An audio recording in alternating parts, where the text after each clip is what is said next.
Bonjour à toutes, bonjour à tous. Nous voilà à nouveau en vidéo pour la troisième partie sur Sphinx. Alors pour cette partie, nous aurons besoin du mode opératoire analyse et traitement des résultats, mode opératoire que je vous ai déposé sur Plubel d'une part et sur Teams d'autre part. Nous aurons également besoin du logiciel Sphinx et de votre bonne humeur. Allez, nous allons pour faire cette analyse et ce traitement des résultats, nous allons suivre le mode opératoire pas à pas. Alors, nous allons commencer. Je vous invite à lancer Sphinx. Donc, vous l'ouvrez, vous n'ouvrez aucun fichier, on double-clique sur l'icône Sphinx ou vous allez le chercher dans vos programmes, vous lancez Sphinx. Sphinx est en train de s'ouvrir. Voilà normalement l'écran sur lequel vous arrivez. Cet écran doit vous rappeler le premier écran à partir duquel, souvenez-vous, nous avions créé notre premier petit questionnaire avec nos 5 petites questions sur Sphinx. Ici, je vais vous demander d'aller dans Ouvrir. Dans Ouvrir, vous avez Parcourir et là, vous allez pouvoir ouvrir toutes les enquêtes qui seraient sur votre disque dur que vous auriez par exemple enregistré. Nous allons ouvrir une enquête de la bibliothèque de Sphinx. Donc nous allons aller cliquer sur le dossier exemple. Hop. Et ici, il me propose des exemples d'enquêtes.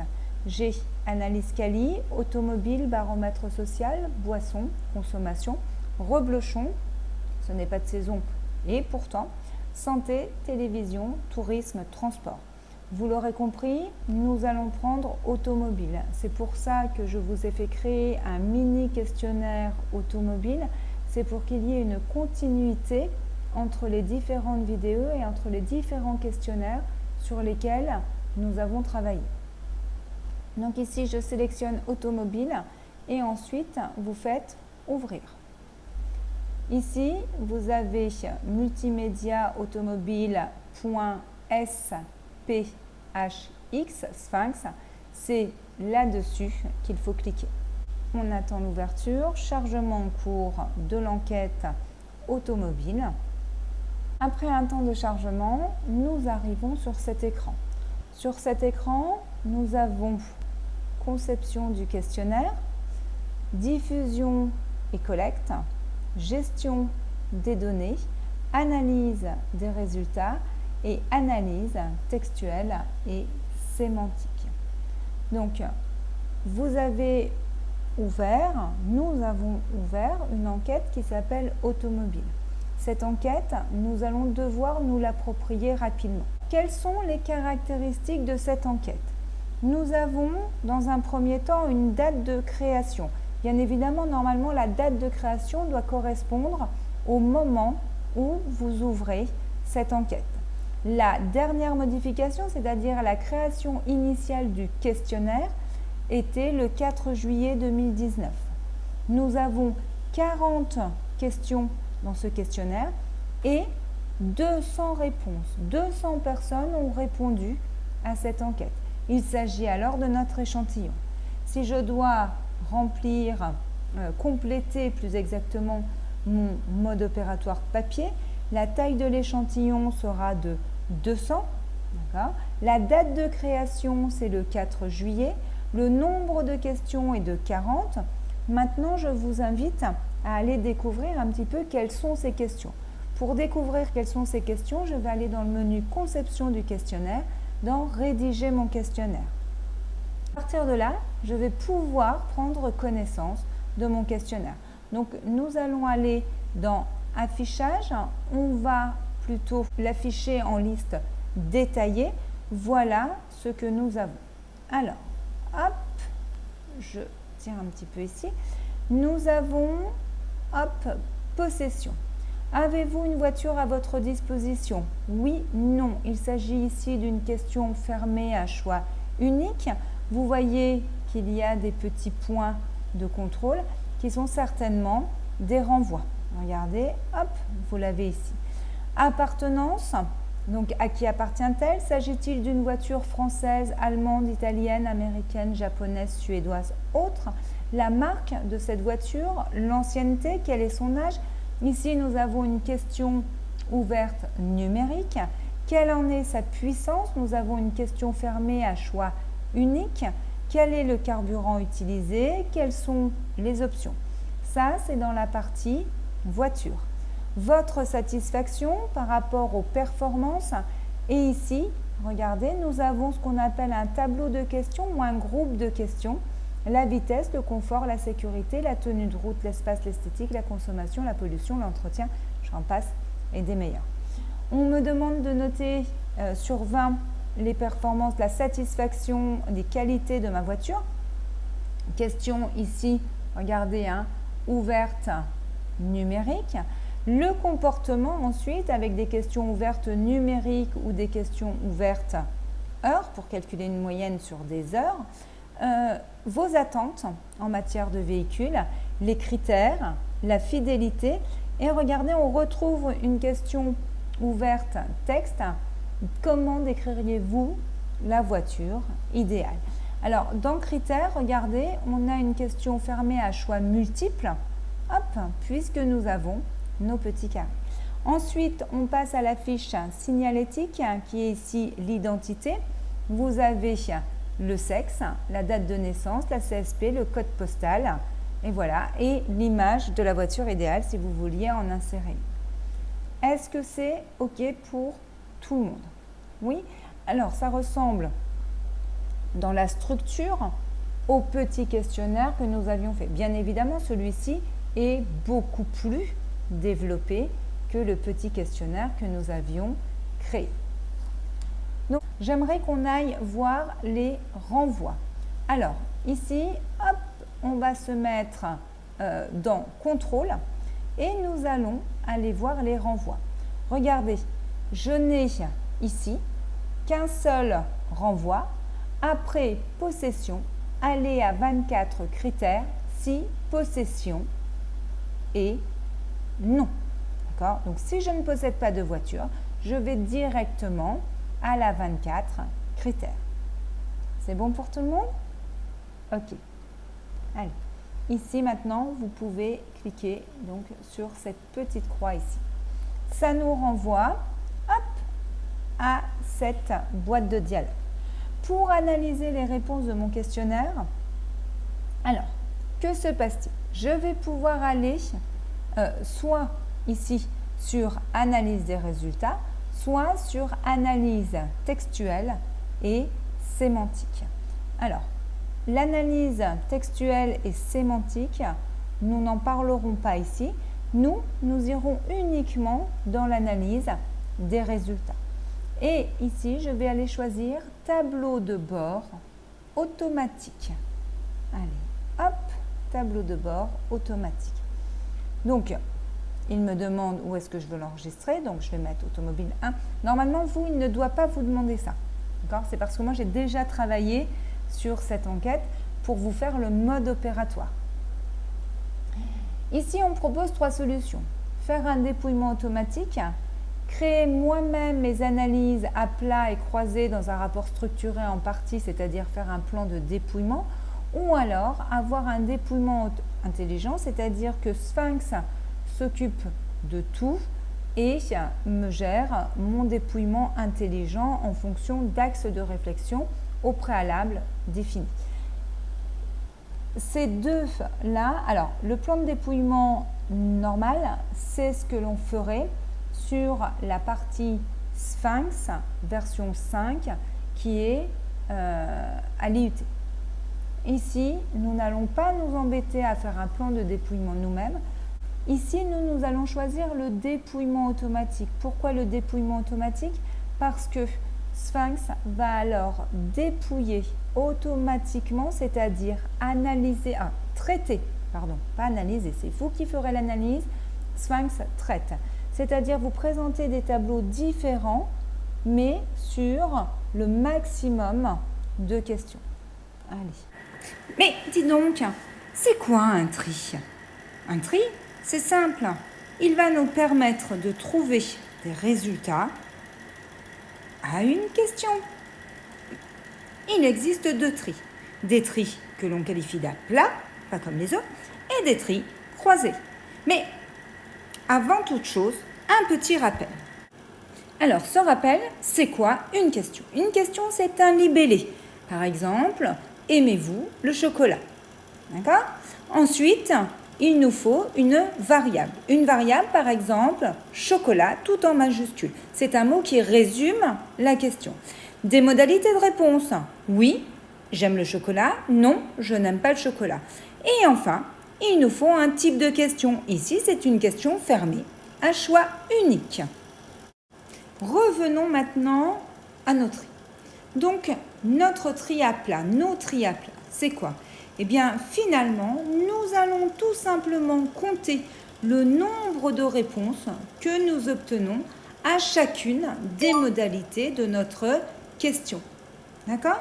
Par exemple, eh bien, nous allons, sur 100 personnes interrogées, compter le nombre de personnes qui a répondu à la modalité « oui ». Et nous trouvons que 60 personnes ont répondu à « oui » et 40 personnes ont répondu à « non ». En d'autres termes, cela signifie donc que 60 personnes aiment le chocolat et 40% n'aiment pas le chocolat. Nous venons de voir ce qu'était un tri à plat. Nous allons passer maintenant au tri croisé. Un tri croisé, c'est quoi? Un tri croisé, c'est un peu plus difficile. Et pour expliquer un tri croisé, on va partir de l'objectif d'un tri croisé. L'objectif d'un tri croisé, c'est d'expliquer le comportement d'une question par une autre question. Eh oui, nous aurons alors une question que l'on appelle une question explicative et une question dépendante. Toutefois, nous n'allons pas parler de questions, non, nous allons parler de variables explicatives et de variables dépendantes. En d'autres termes, nous allons montrer que une variable explicative peut expliquer, excusez-moi pour la répétition, une variable dépendante. Par exemple, nous allons reprendre notre petit questionnaire et je pense que le sexe, la variable sexe, explique le fait d'avoir une voiture puissante.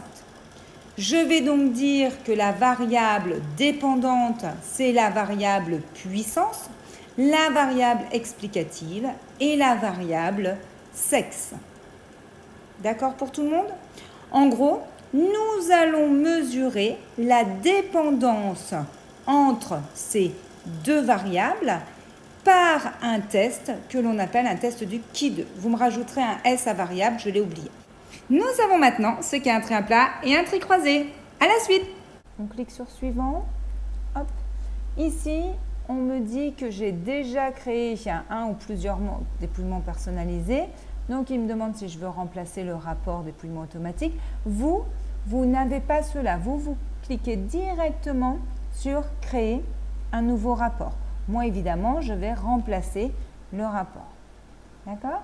Et là, nous allons faire terminer. Hop, on laisse travailler Sphinx. C'est très agréable de le laisser travailler. Et là, regardez, nous avons l'intégralité de nos questions qui ont été traitées par Sphinx. Donc, vous voyez, tout a été réalisé. Maintenant, le plus dur reste à faire. C'est-à-dire qu'il va falloir venir analyser ces différentes réponses. Nous arrivons alors sur cet écran. Nous allons prendre quelques instants pour observer et nous repérer un petit peu. Alors, nous avons sur cet écran trois choses, trois zones. La première zone ici, hop là, nous avons une barre d'outils et un menu, d'accord, alors, nous avons un menu différent du menu que nous avions par exemple dans conception du questionnaire. Vous remarquerez ici que nous n'avons pas par exemple le menu contrôle qui nous permet de réaliser des renvois. Pourquoi? Parce que lorsque nous sommes en train d'analyser une enquête, quand nous sommes en train de traiter une enquête, nous n'avons pas besoin de réaliser de contrôle. Donc, la barre de menu change. Vous avez une barre d'outils qui change également en fonction de chaque menu, ça, vous le savez.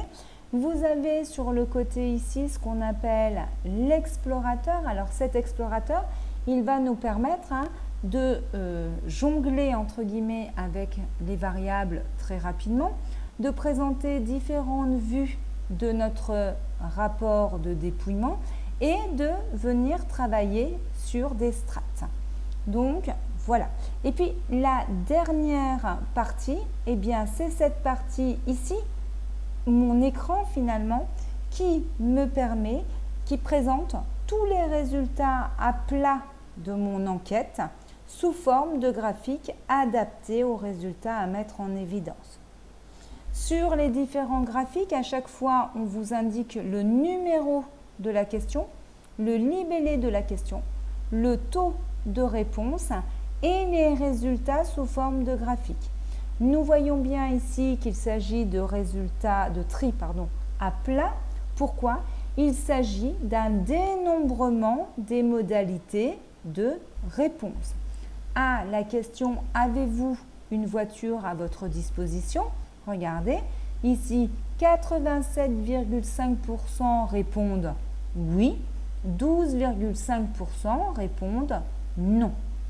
Sur la question numéro 2, le libellé « À qui appartient-elle » 100% des personnes ont répondu. À vous, regardez la modalité là, 78,9%. À votre société, 4%. À quelqu'un de votre famille, 17,1%. Donc vous voyez, c'est ça que j'appelle un dénombrement des réponses pour chaque modalité de réponse. D'accord? Maintenant, ce qu'on va tester plus en avant, ce sont les fonctionnalités de cet explorateur. Et nous commençons tout de suite par le bloc variable. Alors là, je vais vous demander de prendre un crayon et de prendre des notes au fur et à mesure que j'avance. Ici, cet explorateur sur les variables va nous permettre de faire différentes choses. La première, regardez, vous avez ici des jumelles, une loupe, un tableau et un petit moins. Par exemple, si je viens ici sur entretien, alors vous pouvez vous mettre sur n'importe laquelle, et que vous cliquez ici sur la petite paire de jumelles, eh bien ça vous amène directement à cette question. Entretien, elle est ici. Regardez, vous voyez bien qu'entretien est ici parce que, hop, vous avez des petits carrés, les petits carrés d'une image qui vont délimiter eh bien, la question sur laquelle vous êtes. D'accord? Si je veux remonter maintenant, par exemple, à puissance, hop, j'appuie sur les têtes jumelles, je repasse à puissance, regardez, hop, j'ai mes petits carrés qui sont ici, ma question, est ici. C'est bon pour tout le monde? Oui. Ensuite, vous avez la petite paire de jumelles. Alors, la petite paire de jumelles va me permettre également d'accéder rapidement à la variable de mon choix. Mais regardez, j'ai toutes les variables qui sont ici à ma disposition. Hop, je veux aller par exemple sur kilométrage. Je clique ici sur kilométrage, même système que pour les jumelles. Regardez, hop, kilométrage est ici. Et on remarque bien hop, les petits carrés qui délimitent mon image. C'est bon pour tout le monde? Dernière chose, vous avez ce petit tableau qui est ici. Alors, ce n'est pas une petite calculatrice. Je trouve que c'est la fonction la plus importante. Vous allez cliquer sur ce petit tableau et là, vous allez voir qu'on a bien, toutes les questions, toutes les variables possibles et inimaginables. Alors, nous avons ici les variables. Les variables, on est bien d'accord, c'est ce petit mot qui me permet de résumer une question sous Sphinx. Vous avez, donc ici, nous avons, par exemple, hop là je descends, nous avons 40 variables puisque nous avions 40 questions. Dans observation, est-ce que nous aurons 40 observations? Bien sûr que non. Nous aurons 200 observations. Pourquoi? Ces 200 observations correspondent au nombre de personnes que j'ai interrogées. À chaque fois que j'interroge une personne, c'est une observation en plus. Ensuite, je vais avoir la présentation par fiche. C'est-à-dire que j'ai chaque observation, ici vous voyez bien, hein, la première personne qui a répondu, oui, elle a un véhicule, il appartient à un membre de sa famille. La deuxième, pareil. La troisième, pareil. La quatrième, ah oui, elle a une voiture, mais elle lui appartient à elle, etc., etc. D'accord? Ensuite, vous avez la liste des valeurs, mais ça, hop, on n'y touche pas. Et vous avez surtout le résumé. Le résumé, c'est génial parce que ça va me permettre d'avoir une idée très rapide de tous les résultats de mon enquête. Alors, regardez, ici par exemple, je sais que 175 personnes sur 200 possèdent leur propre véhicule, c'est-à-dire 87,5%. En termes d'appartenance, eh bien, ils sont 80% à posséder leur propre véhicule. Seulement 4% possèdent un véhicule qui appartient à leur société. La marque préférée des personnes interrogées ici sont les marques françaises. La marque, d'accord, c'est Renault qui est le plus plébiscité, d'accord, suivi ensuite de Citroën et Peugeot ex aequo, Volkswagen, etc. arrivent dans les positions un peu plus éloignées. La puissance, on est sur des petits gabarits de 4 à 5 chevaux pour 44,3% de la population. Au niveau du carburant, 62% de l'échantillon roule au gasoil. En termes d'options, ce sont les airbags qui sont les plus importants à 70%. Hein. Par exemple, là, le lecteur CD, d'accord, hop, lui est beaucoup moins important. Hein, il est dans les 14%. La fidélité, eh bien, les clients ne savent pas s'ils seront fidèles, tout du moins les personnes interrogées ne savent pas si elles resteront fidèles à la marque qu'elles ont ici. Au niveau des femmes, il y a 51% de femmes qui ont répondu contre 49% pour les hommes. Et en termes de CSP, on est notamment sur une CSP étudiante, d'accord. Nous avons très peu, par exemple, d'ouvriers ou d'employés. Vous voyez, ça vous donne une vision très très rapide de votre enquête. Alors nous avons exactement la même chose hein, sur la version 5 qui est en place sur les postes à l'IUT du Creusot. C'est plutôt une bonne chose. Alors si vous voulez sortir de cet écran, vous ne cliquez surtout pas ici, hein, vous fermeriez votre analyse. Vous prenez la petite porte ici et vous sortez par cette porte. D'accord ? Alors, il nous reste à voir le petit moins, le petit plus. Le petit moins, le petit plus, ce n'est pas grand-chose. Hein. C'est simplement pour réduire ou pour développer votre arborescence de questionnaire. Regardez, hop, je clique sur le petit moins, je réduis mon arborescence, je n'aurai que les parties. Et je peux développer les parties, par exemple, une à une, en cliquant dessus, sans forcément développer les autres. D'accord ? Ça fonctionne un peu comme lorsque vous êtes dans l'explorateur de votre ordinateur. D'accord ? Voilà, vous avez une arborescence. C'est bon pour tout le monde ? Je continue. On va passer maintenant aux vues. Alors, vous avez des tableaux de bord, mais vos tableaux de bord ne seront pas présentés de la même façon en fonction du type de rapport que vous allez choisir. Par exemple, si vous voulez un rapport écran, eh bien, regardez, vous aurez un rapport écran.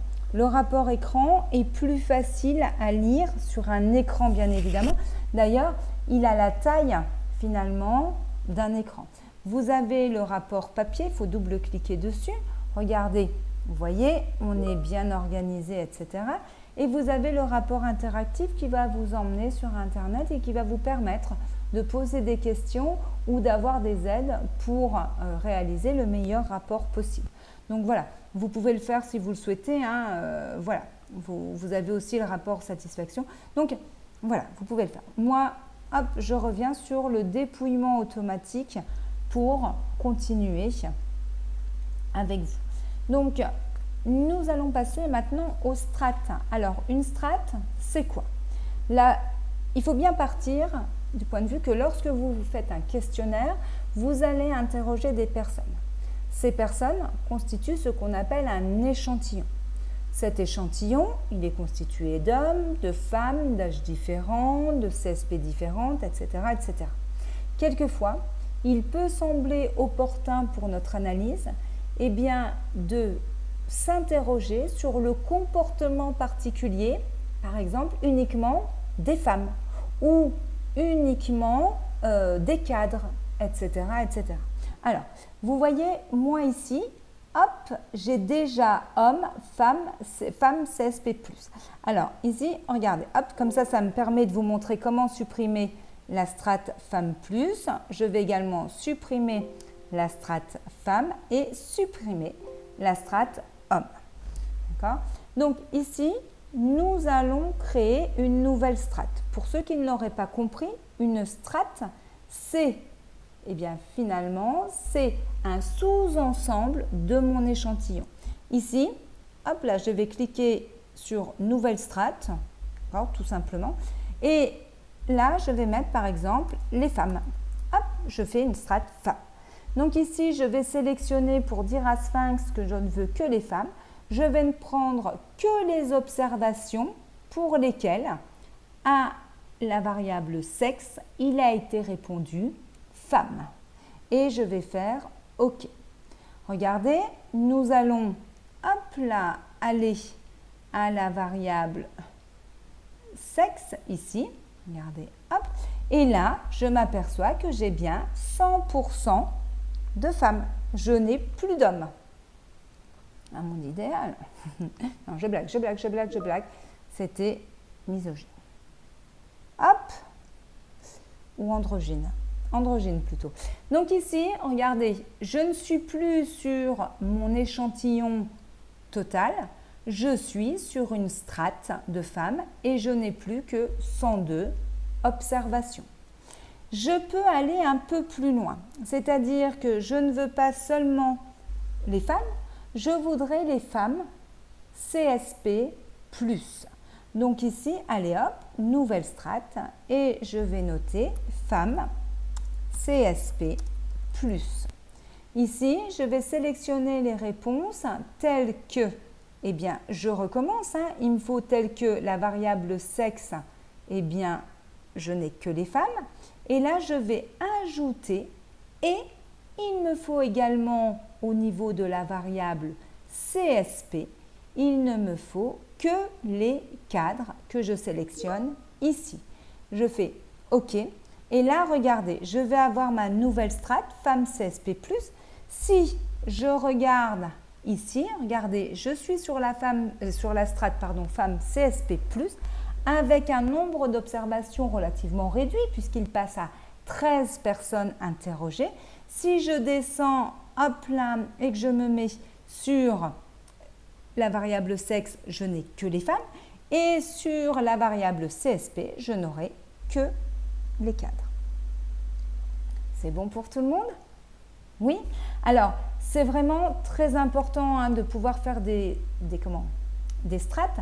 Ça va nous permettre vraiment d'affiner notre analyse, d'aller voir le comportement précis de certaines personnes. C'est vraiment très bien. Donc nous allons supprimer ces strates. Alors pour revenir sur l'échantillon total, eh bien regardez ici, je reclique simplement sur échantillon total. D'accord? Alors on va les supprimer les strates et hop, ici, nous les supprimons. OK, voilà, nous avons fini de voir l'explorateur. Nous allons maintenant passer à l'analyse des tris à plat simples. Donc, au niveau des tris à plat simples, je vous propose de prendre la question numéro 2. À qui appartient-elle? Sous-entendu, la voiture. Ici, on a une lecture qui est très facile. Je repère les résultats les plus importants. Ici, nous aurons une analyse. Presque 80% des personnes ont une voiture qui leur appartient. 20% d'entre eux ont une voiture qui ne leur appartient pas. Pour 17% d'entre eux, elle appartient à un membre de leur famille. Et pour 4%, cette voiture appartient à leur société. Si je veux ne pas présenter le graphique et plutôt afficher le tableau, eh bien regardez, je vais monter ici dans ma barre, je suis dans le menu accueil, dans ma barre action, et ici j'ai une petite icône montrer, cacher le tableau. Regardez, ici je vais cliquer. Alors il faut peut-être que je... Ah pardon, elle n'est pas sélectionnée, autant pour moi. Je vais ici donc sélectionner ma réponse et je vais faire montrer le tableau. Et ici, vous voyez, hop là, il me met le petit tableau à côté, donc avec le coloriage de la variable la plus importante. C'est bon pour tout le monde? Oui? Alors, bien évidemment, vous voyez que ça disproportionne mon rapport. Donc ici, je vais continuer à cacher mon tableau. Ici, c'est pour cacher les valeurs, les taux de réponse. Regardez, hop, là, vous les cachez, vous les réactivez. Qu'est-ce que je peux vous montrer encore? Il me semble que c'est tout. D'accord? Donc, à partir de là, voilà, vous faites vos tris à plat, simples, de cette façon-là. Nous allons maintenant passer à l'analyse d'une question numérique. Pour cela, je vous invite à descendre sur la question 7, qui est juste en dessous de celle que nous venons de traiter. Quel est son âge? Ici, nous avons un taux de réponse de 78,9%. Cela signifie que certaines personnes n'ont pas répondu à cette question. Regardez, si je fais ici afficher le tableau, je me rends compte qu'effectivement, d'accord, regardez, j'ai un total de 138 réponses, soit 62 personnes qui n'ont pas répondu. Là, automatiquement, Sphinx a mis les variables en classe. Puisqu'ici, souvenez-vous, si je reprends ici, regardez bien, si, hop là, on reprend l'âge, qui est la question 7, c'est une question ouverte numérique. Ici, Sphinx, automatiquement, vous a classé ces nombres sous forme de classe. On a la classe moins de 3 ans, de 3 à 5 ans, de 6 à 8 ans, de 9 à 11 ans, 12 ans et plus. Avec bien évidemment une analyse. Alors, cette analyse commence par une moyenne. On me dit ici que la moyenne est de 4,16. Cela signifie que les personnes que l'on a interrogées ont une voiture qui a un âge moyen de 4,16 ans. Ou en d'autres termes, que l'âge moyen des voitures des personnes interrogées est de 4,16 ans. C'est bon pour tout le monde? Maintenant, on va analyser la médiane. La médiane est de 4. Et là, j'arrive à distance à voir certains visages effarés. Mais c'est quoi une médiane? Eh bien, une médiane dit, c'est quoi une médiane? Eh bien, une médiane, c'est une valeur qui sépare une série statistique en deux parties. Pour la calculer, on va classer notre série statistique, plus exactement les valeurs de notre série statistique par ordre croissant. Et on va compter, d'accord, pour diviser notre série en deux. Si j'ai par exemple 13 valeurs, eh bien je vais les classer dans l'ordre et ensuite, eh bien, hop, je prendrai la valeur pile poil au milieu des 13 valeurs. Ça représentera ma médiane. Ça, c'est dans le cas d'une série impaire. Dans le cas d'une série paire, eh bien, vous voyez bien qu'il n'y a pas un chiffre au milieu. Donc, on va prendre les deux chiffres du milieu et on va en faire la moyenne. Alors, pour ceux qui commenceront à bugger à partir de là, pas de souci. Nous n'avons pas besoin de savoir calculer une médiane puisque Sphinx nous calcule la médiane tout seul. Donc, il nous suffit juste de comprendre comment interpréter cette médiane.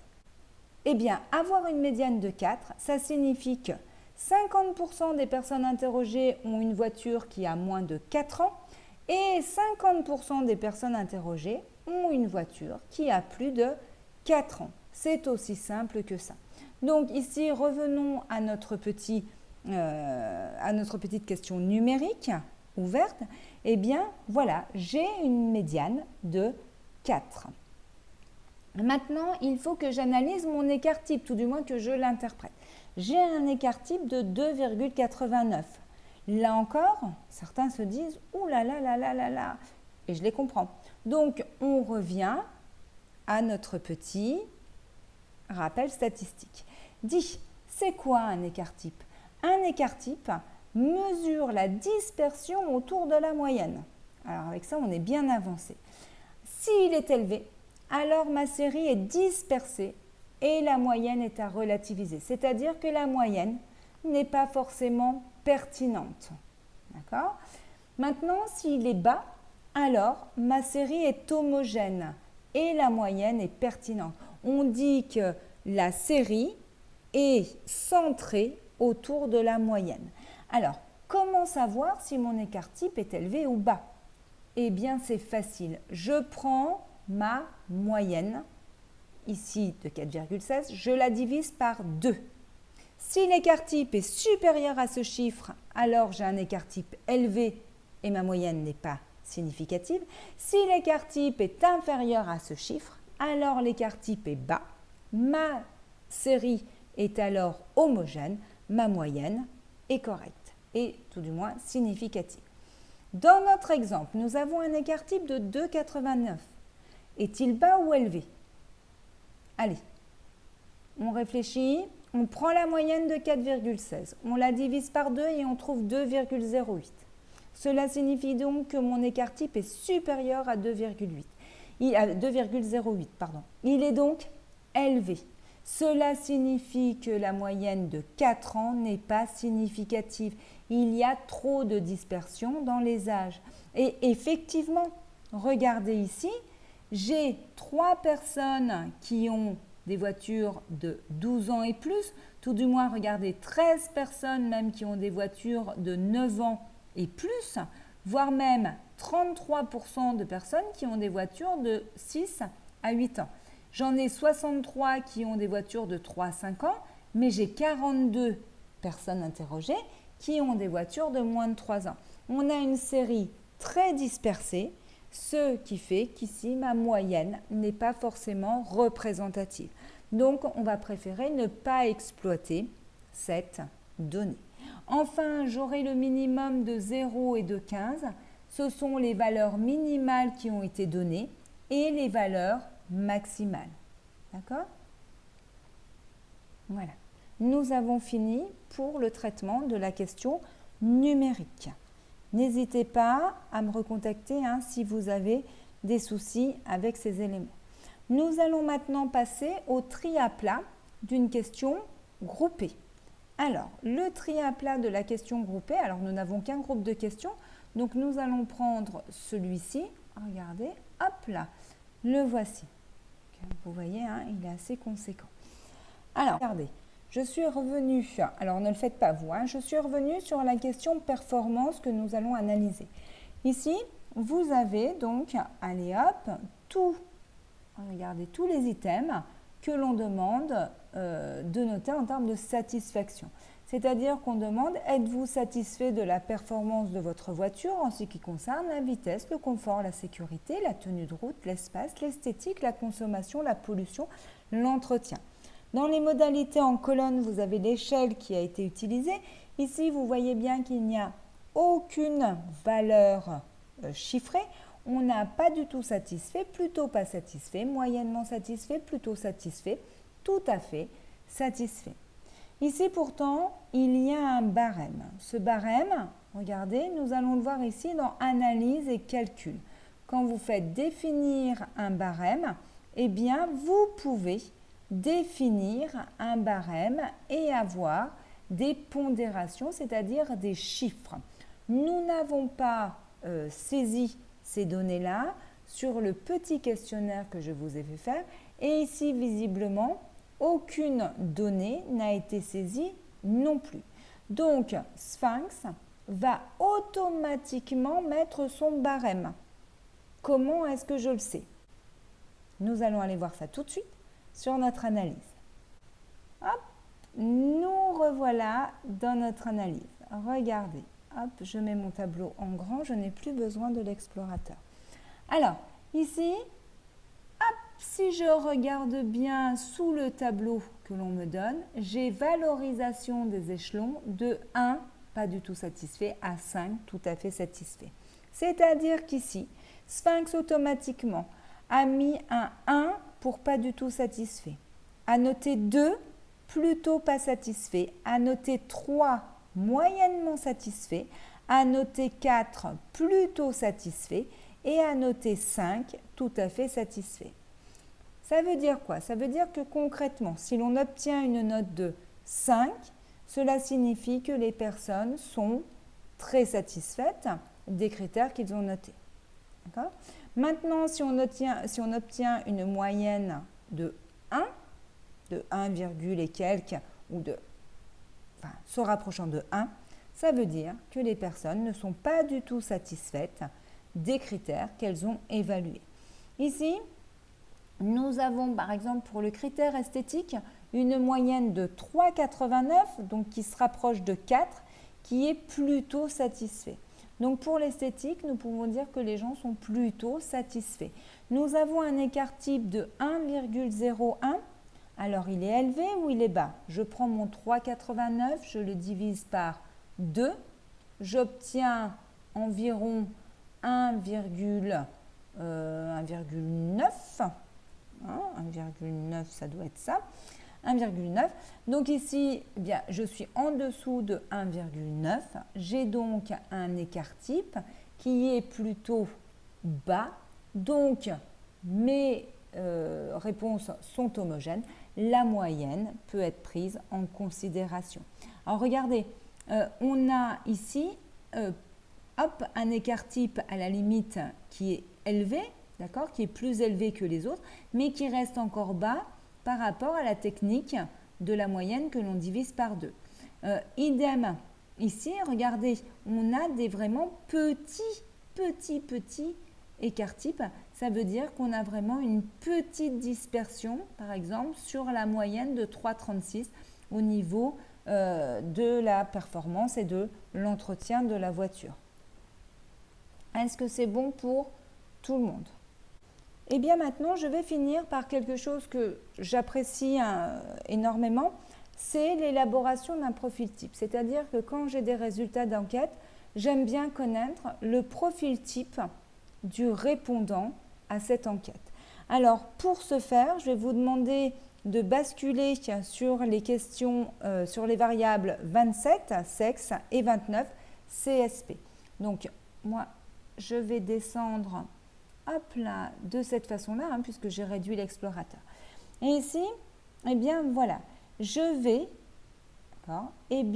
prendre ma fiche signalétique et je vais en extraire les éléments les plus importants. Par exemple, ici, pour quel est votre sexe, je m'aperçois que j'ai une majorité de femmes. Alors, c'est très serré, mais imaginez qu'on ait 70% de femmes, 30% d'hommes, on pourrait dire, voilà, le profil type du répondant est une femme. Ici, on pourrait dire c'est une femme étudiante, d'accord, en profil type. Malheureusement, ici, difficile de dégager un profil type puisque nous avons plutôt une mixité quasi optimale puisqu'elle représente la mixité de la population française, voire même un peu plus. Donc, on a une mixité parfaite. Donc, le profil type s'inscrit dans la mixité avec 2 CSP qui ressortent principalement. Ce sont les étudiants et les cadres. Vous comprenez maintenant l'importance, lorsque l'on fait son échantillon ou lorsque l'on administre son questionnaire, de ne pas choisir des voies qui vont trop favoriser certains profils. Par exemple, ne pas administrer vos questionnaires dans un amphi à l'IUT, parce qu'effectivement, vous aurez beaucoup de questionnaires d'administrer en une seule fois, mais uniquement avec des étudiants. Du coup, sauf si votre questionnaire veut cibler les étudiants, vous n'aurez pas un échantillon représentatif. Alors maintenant, c'est à vous de travailler jusqu'à la prochaine fois. Je vous donne un petit exercice. Vous avez la question 20, la question 21 et la question 22 qui sont dans votre mode opératoire. Et j'aimerais que vous m'analysiez ces 3 questions en vous interrogeant sur le taux de réponse, sur la moyenne, la médiane, l'écart type, le minimum et le maximum. Voilà. Alors, avant de terminer cette séance, et de nous revoir pour les tricroisés, eh bien, je vais vous inviter à sauvegarder ce que nous avons fait. Alors, ici, pour garder une trace de votre travail, eh bien, vous allez faire Fichier, Enregistrer dans Office. Et ici, il me propose Word dans un nouveau document. Donc, je veux bien évidemment des titres, donc une image pour chaque page, pourquoi pas. Je veux un titre, je veux un encadrement, je veux des éléments séparés, tableau, image, et je vais copier. Normalement, à cette partie-là, eh bien, vous allez avoir un fichier Word qui va s'ouvrir. Ce fichier Word va s'ouvrir derrière votre écran. Alors, hop, je vous montre tout de suite. Voilà, il est ouvert ici. Il me dit micro Word. Oui, mais moi, ok. Oui, hop là. Et là, regardez. Voilà, j'ai fermé. Hop, voilà, j'ai toutes les questions, regardez, qui viennent d'apparaître dans un fichier Word. Voilà. Alors, vous pourrez pour les prochaines fois me l'envoyer, me l'enregistrer. Je vous dis au revoir, je vous dis à la prochaine. Allez, on y croit, on est fort et on tient bon. Allez, au revoir mes loulous.